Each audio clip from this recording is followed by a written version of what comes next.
বাপরে কত বড় গুণ! এত বড় গুণ দেখলে সবারই মাথায় হাত পড়ে যাবে যে কটা লাইনে আমাকে গুণটা করতে হবে, তারপর গুণ করে আদৌ সেটা মিলবে কিনা। কিন্তু একটা শর্টকাট পদ্ধতিতে আমরা এই এত বড় গুণটাকে খুব সহজেই করতে পারি। তাহলে আমরা আজকে সেই পদ্ধতিটা শিখব। প্রথম কাজ হচ্ছে যে এই সংখ্যাটার কাছাকাছি একটা 10-এর যে গুণিতক একটা ধরতে হবে। তার মানে এই সংখ্যাটার কাছাকাছি হচ্ছে 1-এর পিঠে 6টা শূন্য।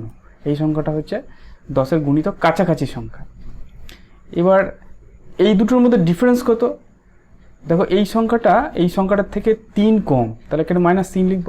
আর এই সংখ্যাটার থেকে 2 কম, তাহলে এখানে -2 লিখব।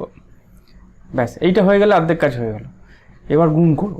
প্রথমে এই দুটোকে গুণ করব। -3 আর -2 গুণ করলে হয় +6। কিন্তু এখানে +6 আর আমরা লিখবো না, এখানে যতগুলো শূন্য লিখেছি 1 2 3 4 5টা শূন্য আর একটা 6 লিখব। 5টা শূন্য আর একটা 6, বুঝতে পারলে? এরপর কি করব, এই সংখ্যা থেকে 2 বিয়োগ করব, অথবা এই সংখ্যাটা থেকে 3 বিয়োগ করব, একই আসবে।